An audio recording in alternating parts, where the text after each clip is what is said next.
하나님 말씀 에스라서 7장 21절에서 28절 말씀입니다. 에스라여, 너는 내 손에 있는 내 하나님의 지혜를 따라 내 하나님의 율법을 아는 자를 법관과 재판관을 삼아 강 건너편 모든 백성을 재판하게 하고 그중 알지 못하는 자는 너희가 가르치라. 아멘. 요즘 특급 호텔에서 식사하는 일은 누구나 할 수 있는 쉬운 일이죠. 코로나 이전에 우리 고신대학교 신입생 오리엔테이션은 항상 경주 현대 호텔에서 했습니다. 저는 26살 때에 처음으로 특급 호텔에 투숙한 일이 있습니다. 당시 제 월급 실수령액이 23만 원이었으니까 제가 제 돈으로 호텔에 간다는 것은 상상하지도 못할 때였습니다. 의과대학 조교로 일하면서 대한예방의학회 학술대회에 발표하게 되면서 호텔에서 학회가 열렸기 때문에 참가 비용을 다 대주어서 투숙했던 것입니다. 호텔 아침 식사에 엄청난 기대를 했는데 너무 실망했습니다. 내가 먹을 것이 하나도 없었는데 가격은 엄청나게 비쌌던 것이죠. 요즘은 아침 식사로 우유와 프레이크를 자주 먹고 있습니다마는 옛날에는 우유 먹기도 쉽지 않았습니다. 그로부터 40년이 지났습니다마는 호텔 아침 식사는 여전히 별로 변함이 없습니다. 이제는 한국식이 약간 가미되어서 먹을 것이 있긴 합니다마는 노릇노릇하게 잘 구워진 베이컨과 잘 익은 달걀, 저는 지금도 피해가는 음식입니다. 오늘날 미국인의 대표적인 이 아침 식단을 만든 장본인은 에드워드 버네이스입니다. 베이컨이 남아 돌아서 골치가 아팠는데 1920년 한 베이컨 회사가 버네이스를 기용했습니다. 버네이스는 가장 먼저 병원에 찾아가서 의사들을 설득했습니다. 버네이스는 넉넉한 아침 식사가 매우 중요하고 매일 아침 식사에 섭취하는 풍부한 단백질이 무병장수의 근원이라는 증언을 받아냈습니다. 그래서 이를 홍보하면서 베이컨과 달걀을 강조했고, 물론 베이컨 회사가 이 일에 연루되어 있음을 철저히 비밀로 했지요. 커피와 토스트 일색이던 아침이 깡그리 베이컨과 달걀로 바뀌었습니다. 옛날에는 값싸고 맛 좋은 베이컨을 드세요 라고 홍보했었는데 잘 팔리지 않았습니다. 1929년 초에 아메리칸 담배 회사의 워싱턴 힐 사장은 버네이스에게 어떻게 하면 여성이 길거리에서 담배를 피우게 할 수 있을까라는 과제를 던졌습니다. 버네이스는 자유의 횃불 행진을 조직했습니다. 담배를 여성 해방과 연결시킨 것이죠. 이러한 연결은 완전히 성공했고 여성들이 담배를 물고 길거리를 활보하기 시작했습니다. 물론 담배 회사의 공작은 숨겼고 철저하게 문화운동으로 포장했지요. 페미니즘 담론을 이용해서 담배 산업을 성장시켰던 것입니다. 버네이스는 PR의 아버지라고 불립니다. 버네이스는 대단한 통찰력을 가졌지요. 우리는 자유에 따라 행동한다고 생각하지만은 실제는 거대한 권력을 행사하는 독재자 또는 상대적 소수 집단의 지배를 받는다.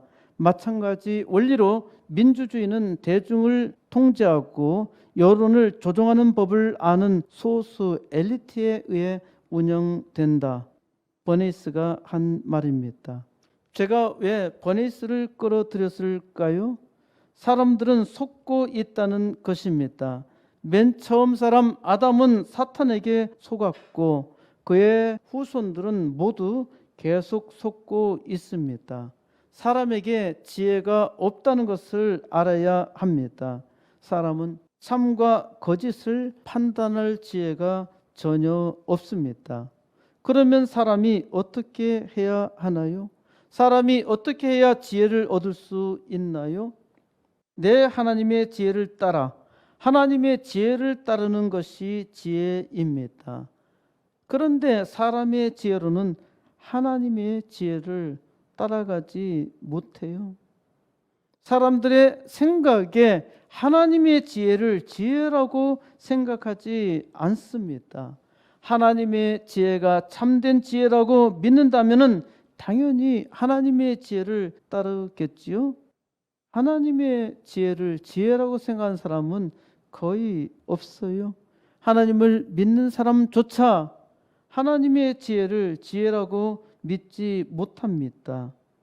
그러니까 사람에게 지혜가 없다는 것입니다. 제가 아무리 하나님의 지혜를 강조하여도 하나님을 믿는 사람들조차도 잘 받아들이지 못합니다. 그렇기 때문에 하나님의 백성이 지혜가 없는 것이죠. 하나님의 백성이 실패한 까닭은 지혜가 없는 까닭이란 말입니다. 잘 생각해 보세요. 오히려 우상을 숭배하는 자는 믿었어요. 우상 숭배자는 거짓 귀신도 믿으니까 믿지 못할 것이 무엇이 있겠습니까?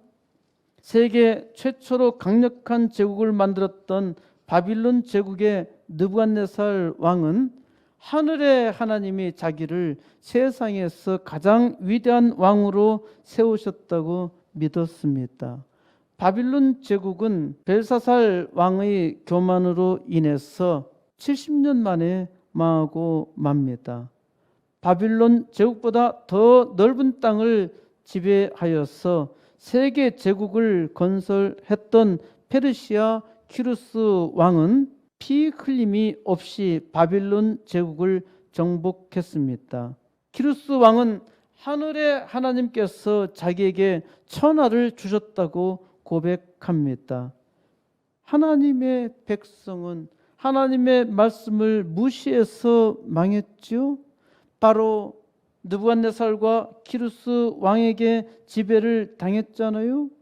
이런 사건을 통해서 하나님은 무지막지하여서 하나님의 은혜를 감당하지 못하는 이스라엘 백성에게 말씀하십니다.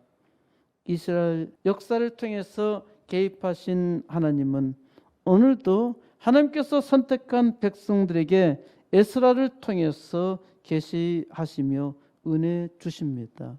내 하나님의 지혜를 따라 내 하나님의 지혜를 따라 하나님의 역사를 이루라는 말씀 있죠.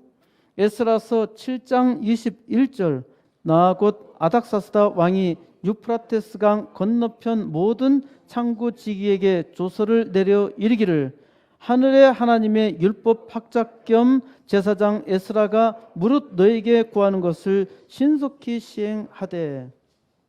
아닥사스다 왕은 페르시아 제국의 제5대 왕입니다. 아닥사스다 왕은 주전 465년 왕위에 올라서 423년까지 무려 42년 동안 왕노릇 했습니다. 아닥사스다는 대왕이라는 뜻인데 아닥사스다라는 이름의 왕이 세 사람이 나옵니다. 페르시아 제국에 세 사람이 있습니다. 오늘 소개한 아닥사스다 왕은 아닥사스다 1세로 원에서는 아르타크세르크세스입니다. 그는 롱기마누스 1세라는 별명을 가졌는데 롱기 할 때 롱이고 마누스 하는 말은 손을 가리키는 말이죠. 그래서 긴 손이라는 뜻인데 그의 오른손이 왼손보다 유난히 길어서 롱기마누스라는 별명을 가졌다고 합니다. 아닥사스다 대왕의 아버지는 아하수에르 에스더를 왕비로 세워서 에스더가 이스라엘의 파멸을 막은 일로 우리는 잘 알고 있습니다. 아하수에로 대왕은 크세르크세스 1세로 기록되어 있습니다.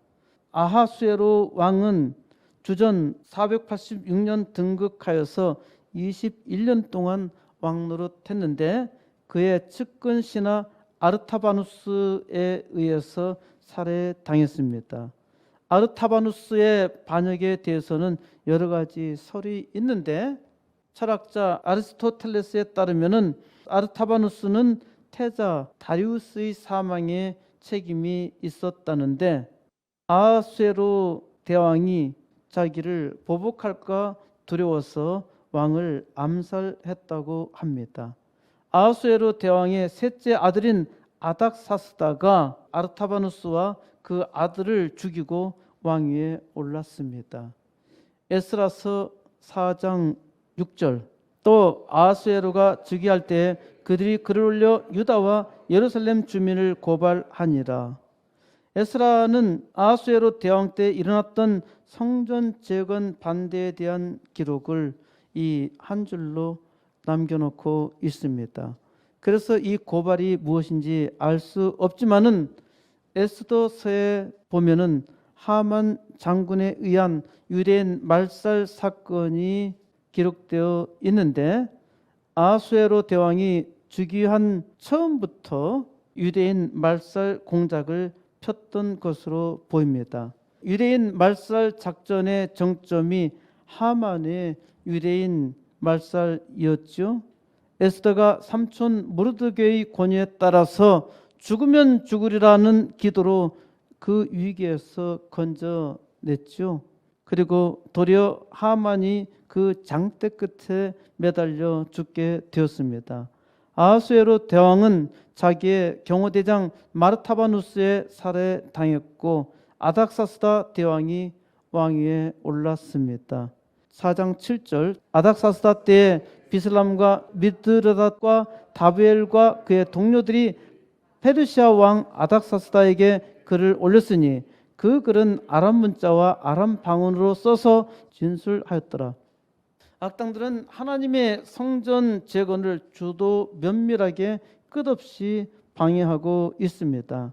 아닥사스다 대왕이 즉위하자 주로 사마리아인으로 구성된 악당들은 성전 재건을 왕에게 고발했습니다. 예루살렘 성이 완공되면은 유대인들은 또다시 반역하게 될 것이며 조공과 관세와 토행세를 바치지 않을 것이라 모함했습니다. 그래서 아닥사스다 대왕이 이들의 상소를 받아들여서 왕조실록을 조사해 보니까 과연 이스라엘은 과거 대단한 나라였고 이들은 지배를 당해도 고분고분하지 않는 반역 국가라는 사실을 알고서 성재건 중지 명령을 내렸습니다. 하나님의 일이라도 하나님의 일을 하면은 해방자가 아주 많고 고난도 심합니다. 악착같이 방해를 하는데 어찌 해야 할까요? 그런데 아주 놀라운 일이 일어났습니다.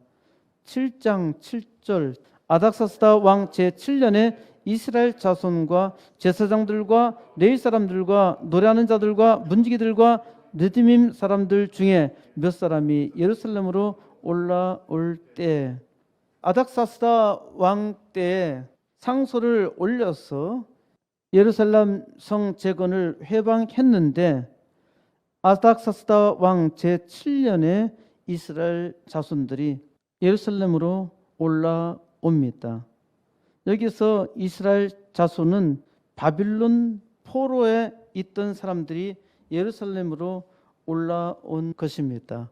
그래서 이때가 바빌론 포로 제2차 귀환입니다. 이때 바빌론에서 예루살렘으로 올라온 사람의 명단은 에스라서 8장에 기록되어 있습니다.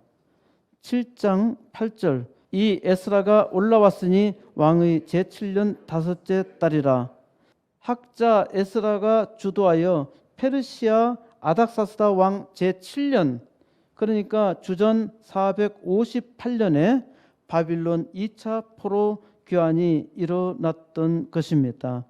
8장을 잘 보면은 족보에 기록된 남자의 수가 1775명으로 나와 있는데 남자만 기록되어 있으니까 그 가족들과 함께 대략 추정해 보면은 1만 명 정도쯤 될 것이라 생각됩니다.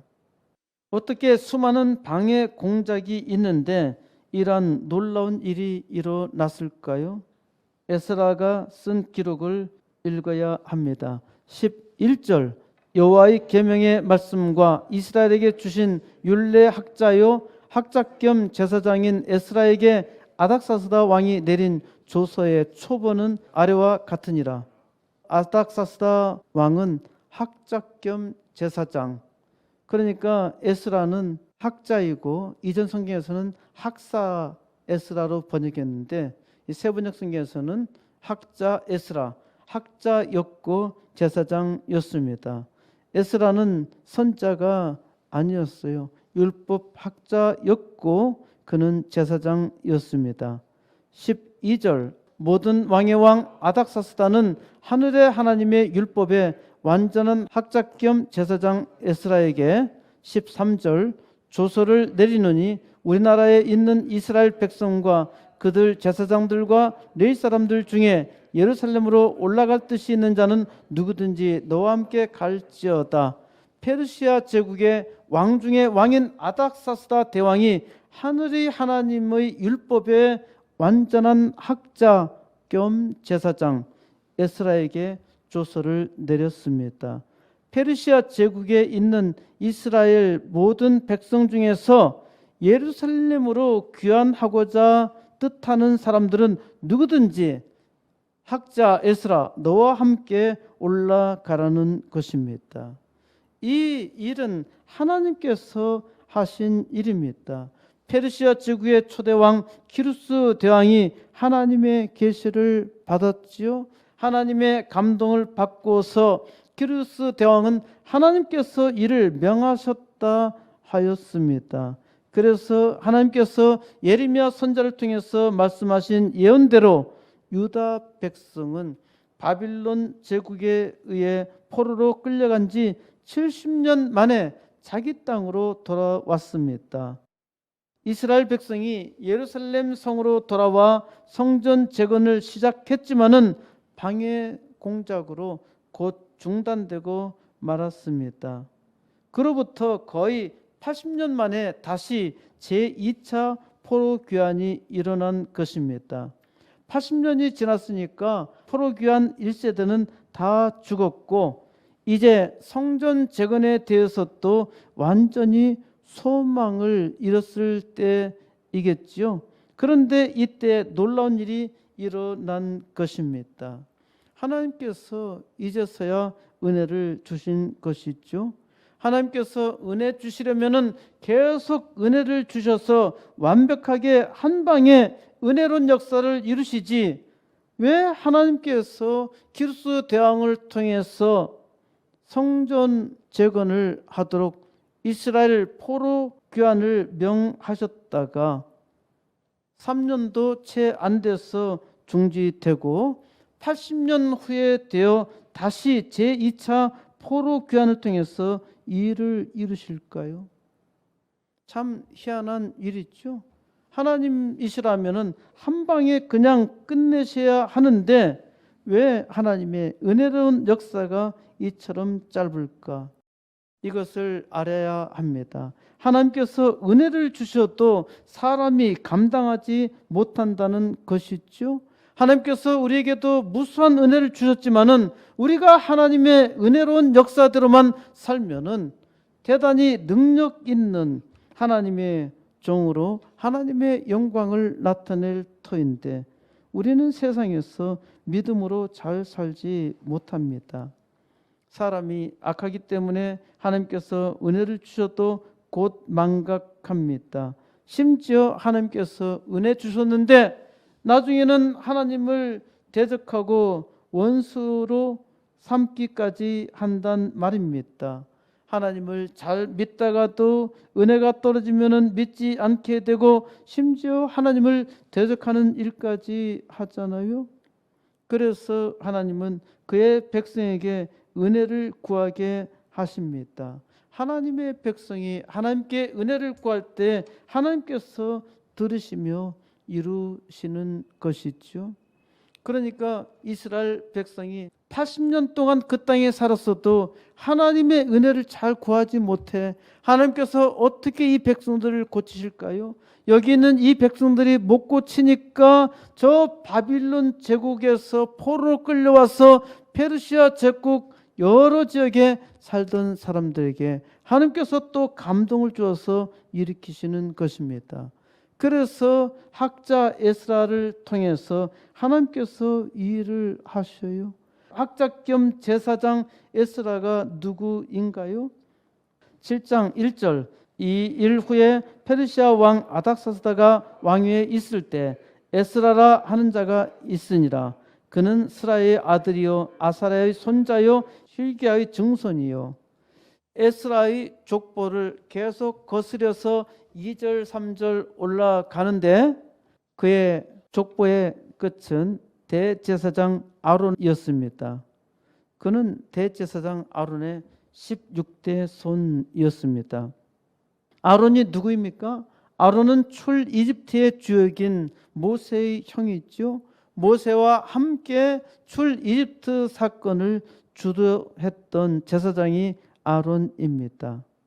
이는 에스라, 지금 학자 에스라로부터 대략 1000년 전에 그의 조상 아론은 제사장으로 출 이집트의 역사를 주도했고 여기 그의 16대 후손 에스라는 율법학자로 또 제사장으로 제2의 출 이집트 바빌론 포로 귀환의 2차에서 지도자로 활약하고 있습니다. 참 놀라운 일이죠. 에스라가 대단히 빵빵한 가문의 후손이라는 것입니다. 하나님께서 에스라의 집안 내력이 아주 화려하고 대단해서 쓰셨을까요? 어떤 이들은 가끔 가게 족보를 들먹거리면서 집안이 좋으니까 성공한 것이라 말하는데 전혀 아닙니다. 잘 생각해 보세요. 아론의 후손 중 1000년의 역사 중에서 이렇게 귀히 쓰인 인물은 에스라 한 사람뿐입니다. 왜 에스라가 사용되었을까요? 에스라가 하나님의 복을 감당한 것은 준비된 사람이었기 때문입니다. 6절 이 에스라가 바빌론에서 올라왔으니 그는 이스라엘의 하나님 여호와께서 주신 모세의 율법에 익숙한 학자로서 그의 하나님 여호와의 도우심을 입음으로 왕에게 구하는 것은 다 받는 자이더니 에스라가 바빌론에서 2차 포로 귀환으로 올라왔는데 에스라는 이스라엘 하나님 여호와께서 주신 모세의 율법에 익숙한 학자였다는 것입니다. 모세의 율법에 익숙한 학자, 능한 학자였다는 것입니다. 아주 절망적인 시기에도 에스라는 하나님을 믿었고 말씀을 부지런히 탐구했습니다. 말씀에 익숙하니까, 말씀에 능하니까 보이는 것입니다. 말씀에 능하니 하나님의 은혜가 보이고 하나님께서 주시는 계시가 보입니다. 많은 사람들이 성경을 읽기는 하지만은 무수히 읽어도 무슨 말인지 잘 모릅니다. 왜 잘 모를까요? 말씀에 순종하지 않기 때문입니다. 사람마다 말씀에 잘 순종하고 있다 생각하는데 착각하고 있는 거예요. 말씀을 자기의 생각으로 보고 적용합니다. 제가 쓴 스마트 큐티는 귀납적 연구라는 다른 큐티 책과는 완전히 다릅니다. 대부분의 큐티 책은 자기에다가 말씀을 맞춥니다. 하나님께서 말씀하신 바를 귀납적으로 이해한다고 하는데 이는 자기의 상황을 과학적으로 말씀에 비추어 관찰한다는 말이죠. 그러니까 귀납적 성경 연구는 첫째 방법이 관찰입니다. 자기의 상황에 하나님의 말씀을 꽤 맞추는 것이에요. 이것은 성경을 과학적으로 잘 파악하고 있는 것처럼 보이지만은 말씀을 심각하게 오해하고 있는 것입니다. 왜 그럴까요? 말씀은 하나님의 계시입니다. 하나님의 계시면은 하나님께서 말씀하신 바를 들어야 하지요. 그 말씀을 귀납법적으로 관찰해서 파악하고 이해하는 것이 아니라 하나님의 계시를 그 은혜로 받아서 하나님의 말씀을 이해해야 하는 것입니다. 말씀을 통해서 하나님께서 오늘 내게 무슨 말씀을 하시는가 들어야 합니다. 에스라는 말씀에 능한 학자였습니다. 말씀에 능한 학자라고 해서 다 하나님의 계시를 잘 깨닫고 말씀의 역사를 이루는 것이 아닙니다. 말씀에 능하다고 해서 하나님의 역사를 잘 이룰 수 있다고 생각하는 것은 말씀에 대한 또 하나의 오해입니다. 말씀을 알기만 하면은 하나님의 은혜가 있다는 생각이지요? 아닙니다. 말씀을 보기는 보아도 알지 못해요. 이것이 하나님께서 선지자 이사야에게 주신 경고이지요. 너희는 듣기는 들어도 깨닫지 못한다는 것입니다. 이사야서 6장 9절 여호와께서 이르시되 가서 이 백성에게 이르기를 너희가 듣기는 들어도 깨닫지 못할 것이요 보기는 보아도 알지 못하리라 하며, 듣기는 들어도 깨닫지 못하고 보기는 보아도 알지 못한다니요. 참으로 희한한 일이죠. 들으면은 깨달아야 하고 보면은 알아야 하는데 왜 들어도 깨닫지 못하고 보아도 알지 못한다고 하나요? 들어도 깨닫지 못하고 보아도 알지 못한다면은 뭐하러 듣고 뭐하러 말씀을 보나요? 여기에 또 하나의 놀라운 경위가 있습니다.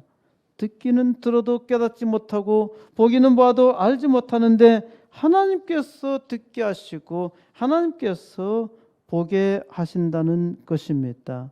하나님께서 부지런히 열심으로 은혜를 주셨도 사람이 미련하여 잘 깨닫지 못합니다. 심지어 사람은 교만하여 하나님을 떠나고 대적하기까지 하지요. 그럼에도 불구하고 하나님은 계속 은혜를 베푸신다는 말씀입니다. 진정으로 하나님께 은혜 받고 하나님의 일을 하기를 원합니까? 학자 에스라는 말씀에 능한 학자로 그의 하나님 여호와의 도우심을 입음으로 왕에게 구하는 것은 다 받는 자였습니다. 얼마나 놀라운 축복인가요?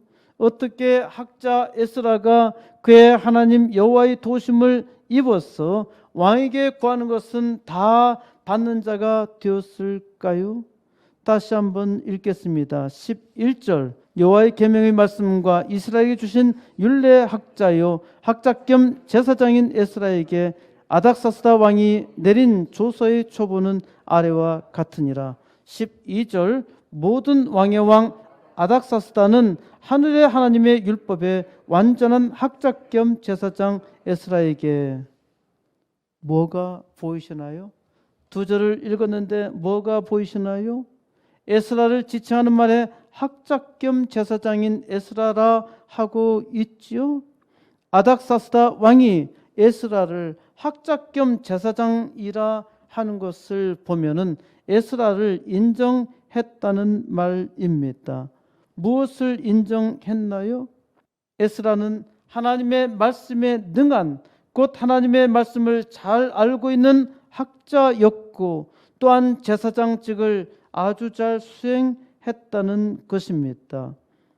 학자 에스라는 세상 나라 세계 최강의 페르시아 제국의 아닥사스다 왕이 인정하는 사람이었습니다.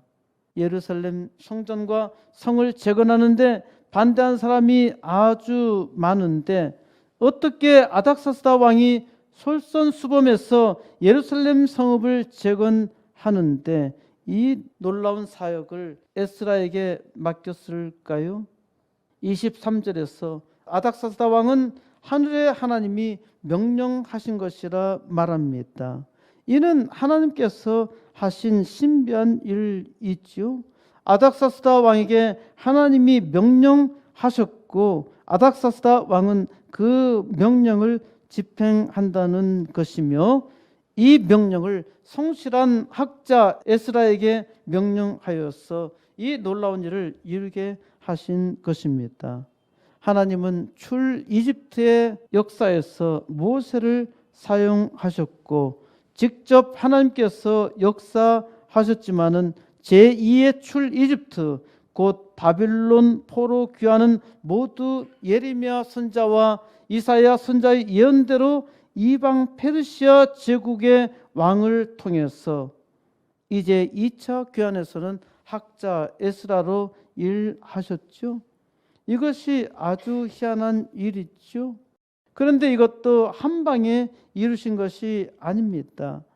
하나님이 남방 유다 왕국이 괘씸해서 멸망시키실 때 너무나 안타까웠고 그래서 회복할 기회를 주셨어요. 그리하여 예루살렘 성은 무려 3차에 걸쳐서 침공이 일어났고 주전 605년 바빌론 제국의 느부갓네살 왕이 1차 침공을 했었고요. 이때 다니엘이 포로로 끌려갔습니다. 하나님께서 예언하신 대로 심판이 있으면은 이 사건을 보고 회개했어야 됐는데 아무도 회개하지 않은 거예요. 예레미야 선지자를 통해서 기록한 말씀처럼 단 한 사람도 이스라엘의 멸망에 유다 왕국의 멸망에 대해서 회개한 사람이 없습니다. 그래서 제1차 침공 후 20년 후인 586년 3차 침공으로 예루살렘 성은 완전히 함락당하고 맙니다. 망하는데도 불구하고 망하지 않는다. 우리는 망하지 않는다. 망하고 말았죠. 망할 짓을 했죠. 대한제국도 마찬가지로 망하리라 생각을 못했어요. 진짜 망한다 생각하면은 대책을 세워야 하지요.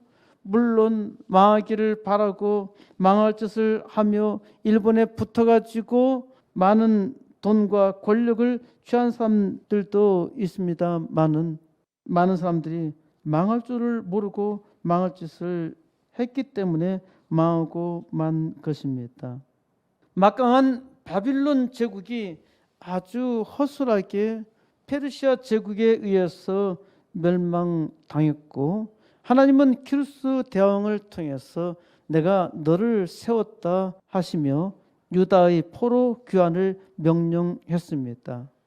하나님께서 은혜를 주셔서 이스라엘의 포로 귀환이 일어났는데 포로 귀환을 처음 시작할 때는 얼마나 큰 감동으로 하나님께 영광 돌리며 찬양했습니까? 그런데 곧 망각하고 맙니다. 유다 포로 귀환도 3차에 걸쳐서 이루어지는데 결국 예루살렘 성전은 완전히 회복됩니다. 하나님은 2차 포로 귀환에서 학자 에스라에게 은혜를 주셔서 포로를 이끌고 예루살렘으로 가게 하셨습니다. 8장 21절 그때 내가 아와 강가에서 금식을 선포하고 우리 하나님 앞에서 스스로 겸비하여 우리와 우리 어린아이와 모든 소유를 위하여 평탄한 길을 그에게 간구하였더니 아와 강은 바빌론의 북서쪽에 있는 아와 지방의 강으로 유프라테스 강에 연결되는 운하라고 합니다. 그러니까 일부러 유프라테스 강에서 아와 지방으로 운하를 파서 물을 댔던 것입니다. 학자 에스라는 여기에서 예루살렘으로 돌아갈 유다 백성을 모으고 금식 기도를 선포했습니다. 이제 앞으로 예루살렘까지 1500km의 행군을 해야 하는데 에스라는 하나님 앞에서 스스로 겸비하였습니다.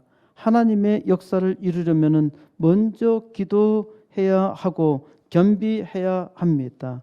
하나님께서 그 은혜로 그 길을 인도해 주시기를 간구하면서 겸손하게 기도해야 합니다.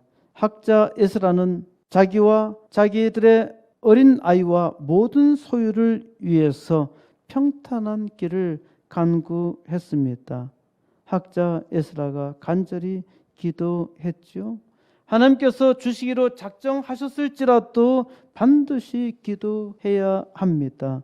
누구든지 기도하지 않는다면 하나님의 일을 감당할 수가 없어요. 22절 이는 우리가 전에 왕에게 아뢰기를 우리 하나님의 손은 자기를 찾는 모든 자에게 선을 베푸시고 자기를 배반하는 모든 자에게 권능과 진노를 내리신다 하였으므로 길에서 적군을 막고 우리를 도울 보병과 마병을 왕에게 구하기를 부끄러워하였음이라. 학자 에스라는 우리 하나님의 손은 자기를 찾는 모든 자에게 선을 베푸시고 자기를 배반하는 자에게 권능과 진노를 내리신다는 말씀을 믿었습니다. 그런데 이제는 왕에게 길에서 적군을 막고 우리를 도울 보병과 마병을 왕에게 구하기를 부끄러워했습니다. 이제 에스라가 제2차 포로 귀환을 하면서 자기의 백성들 어린아이들과 부녀자들을 데리고 1500km 행군을 해야 하는데 그냥 아무도 없으면 몰라. 그런데 적군들이 계속적으로 방해한단 말입니다. 계속 페르시아 제국에 있는 다른 나라, 페르시아 지배를 받고 있는 나라 사람들이 계속적으로 방해하기 때문에 이것을 어떻게 갈까? 에스라는 하나님께 기도했단 말입니다. 그리고 왕에게 구했어요. 우리가 가는 길을 막는 대적들을 막고 우리를 도울 보병과 마병을 우리에게 달라고 요구했습니다. 이 요구를 하는 것이 쉬운 일은 아니죠. 하나님을 믿고 구하면서도 동시에 왕에게 구하는 것은 부끄러워했단 말입니다. 우리의 믿음이 이와 같지 않나요? 하나님께 믿음으로 구한다고 하면서 세상에는 부끄러워하고 두려워하지요. 학자 에스라는 하나님의 말씀을 잘 알았고 믿었으며 또 하나님 말씀에 의지하여 아주 담대했습니다. 금식을 선포하며 함께 기도하면서 자기의 나아갈 길에 대해서 왕에게 구했어요. 하나님께 기도했는데 하나님께서 왕을 통해서 자기를 보호해달라고 요청한 것입니다. 23절 그러므로 우리가 이를 위하여 금식하며 우리 하나님께 간구하였더니 그의 응낙하심을 입었느니라. 에스라가 하나님께 금식하며 간절히 구했더니 하나님께서 학자 에스라의 기도에 응답하셨습니다. 이것이 기도 응답의 놀라운 일이죠. 7장 9절 첫째 달 초하루에 바빌론에서 길을 떠났고 하나님의 사는 손의 도우심을 입어 다섯째 달 초하루에 예루살렘에 이르니라. 바빌론 제국의 아하와 강에서 출발하여서 4개월 동안 행군했고 정확하게 4개월 동안 행군했고 다섯째 달 초하루에 예루살렘 성에 들어간 것입니다. 10절 에스라가 여호와 율법을 연구하여 준행하며 율례와 규례를 이스라엘에게 가르치기로 결심하였었더라. 학자 에스라는 이스라엘에게 말씀을 가르치기로 결심했단 말입니다. 이스라엘 백성을 예루살렘 성으로 데려가는데 하나님께 금식 기도하면서 에스라의 마음은 내가 이들을 철저히 가르쳐야 하겠다. 이것이 중요합니다. 이것을 제대로 배우지 못하니까 망각하고 결국 망하고 만 것이죠. 이스라엘의 지난 2000년 역사 가운데서 이스라엘이 확실하게 터득한 것은 어떠한 환경에서도 가르쳐야 한다. 가르쳐야 한다는 것을 이들은 고난의 삶 속에서 깨달았던 것입니다. 그리고 하나님 앞에 예배를 드린다고 하여도 말씀을 깨닫지 못하면은 허사입니다.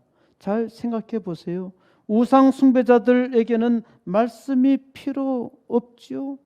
우상 숭배하면서 말씀을 중요하게 생각하는 자들이 있나요?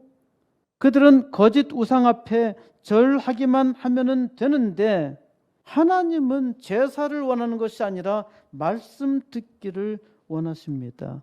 이것이 하나님만이 참된 신이라는 증거입니다. 어떤 이는 교회 갈 필요도 없어. 말씀만 부지런히 읽고 묵상하고 기도하면 된다고 말합니다. 이것은 말씀에 대한 심각한 오해입니다. 그러니까 잘난 척하다가 망하고 마는 것이지요. 이것이 망할 소리라는 말입니다.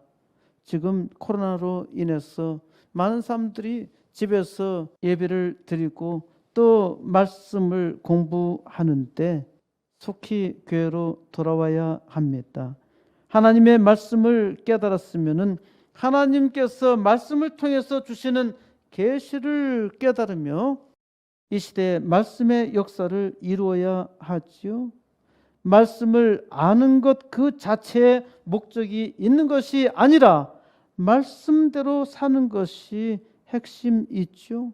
말씀을 안다는 사람이 예배를 드리지 아니하고 하나님의 일을 하지도 않는다면은 자기 스스로 기만하고 있는 것입니다.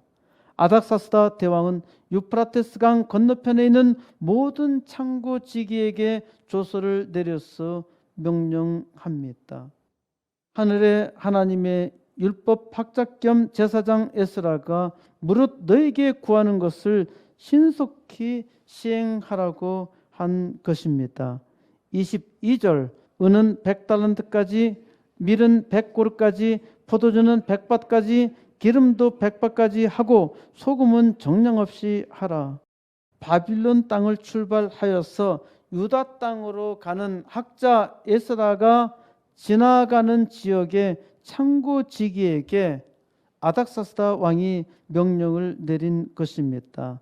각 지나는 지역의 재정 관리자들에게 구체적으로 얼마나 주어야 할 것인지 그 양을 제시한 것입니다. 이 창고지기들은 자기 지역에서 거둬들인 세금을 페르시아 왕에게 상납해야 하기 때문에 출납 상황을 정확하게 기록해야 했고, 그래서 아닥사스다 왕은 그 세금 중에 이 정도의 물량을 주라고 제시한 것입니다.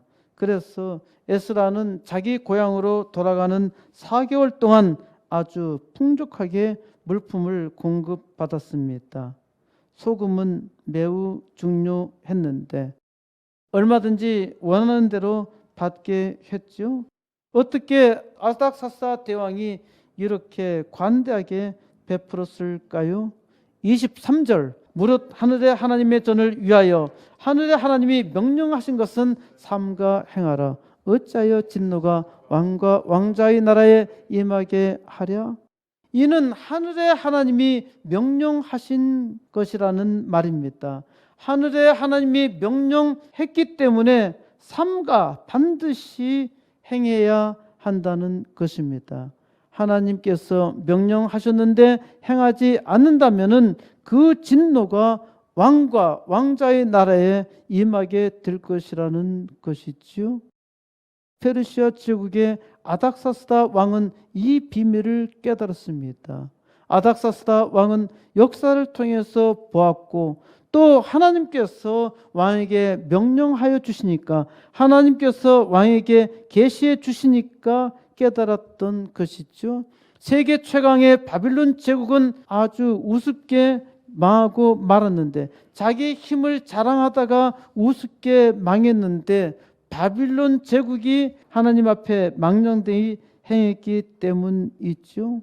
바빌론 제국의 벨사살 왕이 자기를 자랑하며 예루살렘 성전에서 가져온 그릇으로 술을 마시고 잔치하다가 살해당해 망했던 것이죠. 페르시아 제국의 키루스 대왕이 하늘의 하나님께서 이 일을 행하셨다 고백했고 또 자기의 부친왕 아수에로 왕이 하나님께서 하신 일, 에스더 왕비를 통해서 이스라엘 백성에게 하나님께서 하신 일을 보았고 또 하나님께서 자기에게 계시해 주신 일을 보았던 것입니다. 그러니까 하늘에 하나님께서 자기에게 명했는데 내가 이 일을 안 하면은 나와 내 나라가 어떻게 존속될 수 있나? 24절 내가 너에게 이르노니 제사장들이나 레위 사람들이나 노래하는 자들이나 문지기들이나 느디밈 사람들이나 혹 하나님의 성전에서 일하는 자에게 조공과 관세와 토연세를 받는 것이 옳지 않으니라 하였노라. 아닥사스다 왕은 성직자들에게 면세 명령을 주었습니다. 우리나라에서도 성직자에게 면세했습니다마는 논란이 참 많았죠. 여러분의 생각은 어떠한가요? 사람들은 왜 성직자라고 해서 세금을 내지 않느냐는 것입니다. 절이나 모든 종교에게 공통되게 세금을 내리게 했지만은 이는 사실 교회 목사가 표적이었습니다. 많은 교회가 이중과세라는 명분으로 반발했는데 교회 헌금하는 것은 전부 다 세금을 낸 것이다. 그런데 또 세금을 내야 되는가 하는 걸로 반발했지만은 사회 분위기가 세금을 내지 않으면은 악하게 다루어서 지금은 다 내고 있습니다. 제사장들이나 레위 사람들이나 노래하는 자들이나 문지기들이나 느디빔 사람들이나 혹 성전에서 일하는 자들은 모두 다 세금을 면제했습니다. 느디빔 사람들은 면세 대상 가운데 있는데 이 전체 내용으로 볼 때는 이 사람들이 누군지는 모르지만은 성전을 위해서 일했다는 사람이라는 것은 틀림없지요. 이들의 역사를 보면은 과거 가나안 정복에서 이들이 나타납니다. 어쨌든 느디밈 사람들은 이방 민족으로 이스라엘에 합류된 사람들인데 이들도 바빌론의 포로로 끌려갔다가 다시 돌아와서 성전을 위해서 봉사하는 사람들입니다. 그러니까 성전에서 일하는 모든 사람은 면세의 대상이었다는 것이죠. 우리나라에서도 교회에서 일하는 사람은 다 세금을 내지 않았는데 최근에는 법으로 다 세금을 내고 있습니다. 25절 에스라여 너는 내 손에 있는 내 하나님의 지혜를 따라 내 하나님의 율법을 아는 자를 법관과 재판관을 삼아 강 건너편 모든 백성을 재판하게 하고 그 중 알지 못하는 자는 너희가 가르치라. 26절 무릇 내 하나님의 명령과 왕의 명령을 준행하지 아니하는 자는 속히 그 죄를 정하여 혹 죽이거나 귀양 보내거나 가산을 몰수하거나 옥에 가둘지니라 하였더라. 아닥사스다 왕이 학자 에셀에게 어마어마한 권력을 주었지요. 하나님의 말씀대로 행하지 아니하는 자는 죽이라 하고 귀양 보내라 하고 가산을 몰수하거나 옥에 가두라고 했습니다. 아닥사스다 대왕이 학자 에스라에게 모든 권한을 다 임해 준 것이죠. 이는 학자 에스라를 상당히 신뢰했다는 것입니다. 그리고 아닥사스다 대왕이 학자 에스라에게 권할 때 너는 내 손에 있는 내 하나님의 지혜를 따라서 다스리고 가르치라고 하였습니다. 아닥사스다 왕은 학자 에스라가 하나님의 지혜를 따라서 행하리라 믿었던 것이죠. 27절 우리 조상들이 하나님 여호와를 송축할지로다 그가 왕의 마음에 예루살렘 여호와의 성전을 아름답게 할 뜻을 두시고 28절 또 나로 왕과 그의 보좌관들 앞과 왕의 권세 있는 모든 방백들 앞에서 은혜를 얻게 하셨도다. 내 하나님 여호와의 손이 내 위에 있으므로 내가 힘을 얻어 이스라엘 중에 우두머리들을 모아 나와 함께 올라가게 하였노라. 이는 학자 에스라의 말이죠. 학자 에스라는 아닥사스다 대왕의 말을 들었는데 하나님을 찬양합니다. 아닥사스다 왕에 대한 얘기는 한마디도 없어요. 우리 조상들의 하나님 여호와를 송축할지어다. 그 하나님이 페르시아 제국 아닥사스다 대왕의 마음에 예루살렘 성전을 아름답게 할 뜻을 두셨다고 말합니다. 또 학자 에스라로 아닥사스다 대왕과 권세 있는 모든 방백들 앞에서 은혜를 얻게 하셨다고 고백합니다. 그러니까 하나님께서 페르시아 제국의 왕의 마음을 감동시켰고 또 왕으로 하여금 자기에게 감동을 받게 하셔서 자기로 하여금 세상의 왕과 힘 있는 자들에게 인정을 받고 위대한 역사를 이루게 하신 것입니다. 또한 하나님 여호와의 손이 학자 에스라의 손에 있으므로 그가 힘을 얻고 이스라엘 중에 우두머리들을 모아서 예루살렘으로 올라오게 되었다고 고백한 것입니다. 모두 다 하나님께서 하신 일이라는 것이죠. 내 하나님의 지혜를 따라 페르시아 아닥사스다 왕이 학자 에스라에게 내 하나님의 지혜를 따라서 아닥사스다 왕 제7년 곧 주전 457년에 학자 에스라에게 명령했던 것입니다. 에스라야, 너는 내 하나님 여호와의 지혜를 따라서 왕은 하나님의 율법을 아는 사람들을 다스리게 했고 율법을 모르는 사람들에게는 가르치도록 했습니다. 하나님은 이방 왕을 통해서 계시하셨고 하나님의 종으로 하여금 거룩한 역사를 이루게 하셨죠. 하나님은 준비된 자를 쓰십니다. 이방의 대왕도 학자 에스라를 인정했습니다.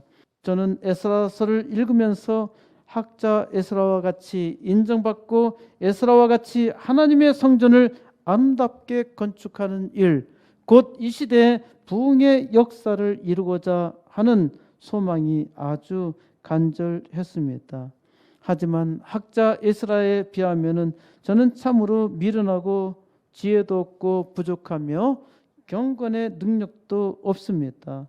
또한 세상 강력한 왕에게 하나님의 말씀을 잘 아는 자로 인정받지도 못합니다. 여기까지 보면은 상당히 절망적이죠. 그래도 우리에게는 놀라운 은혜가 있습니다. 하나님께서 구하라 말씀하신 것이죠.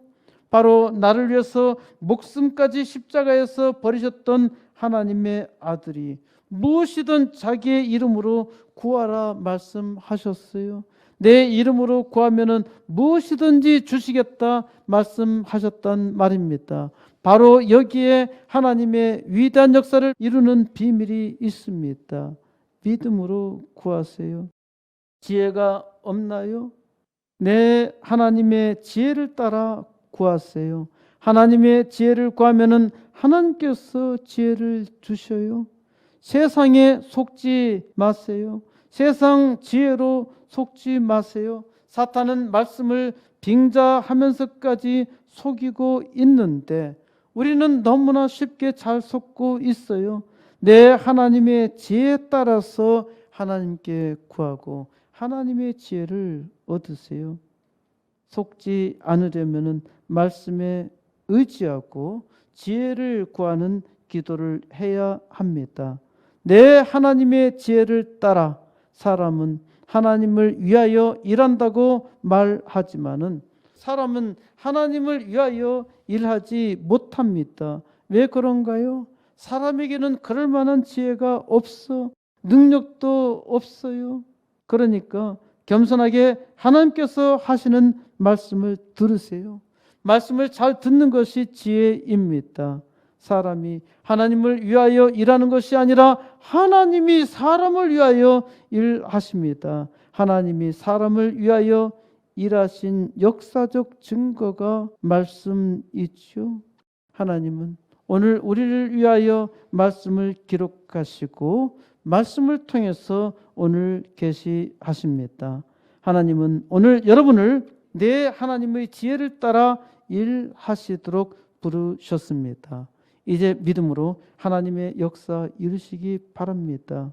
지금 코로나로 하나님을 떠난 자가 상당히 많지요. 아이들과 청년들이 아주 많이 떠났습니다. 이 사실을 잘 알고 있나요? 알고 있다면 회개하며 기도해야 하지요. 하나님께서 은혜를 많이 주셨는데 떠나니까 이것이 하나님의 고통입니다. 하나님께서 은혜 주셨는데도 불구하고 떠나요.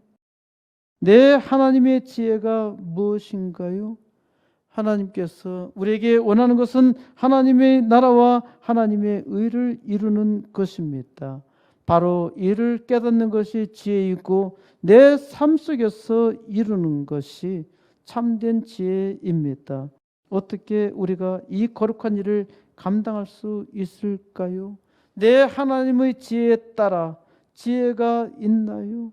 기도하세요. 기도해야 합니다. 하나님께서 코스모스 교회로 이 시대 교회 부흥의 역사를 사모하며 기도하게 하셨지요. 이 일에 대한 신호로 80개 개척교회와 2개 학교를 시작합니다. 하나님께서 이 시대에 부흥을 시작하신 줄 믿고 우리는 함께 기도하며 나아갑니다. 이제 내 하나님의 지혜를 믿고 간구하는 하나님의 종을 통해서 이 시대에 아름다운 부흥의 역사 속히 이루시기를 우리 주 예수 그리스도의 이름으로 간절히 축원드립니다.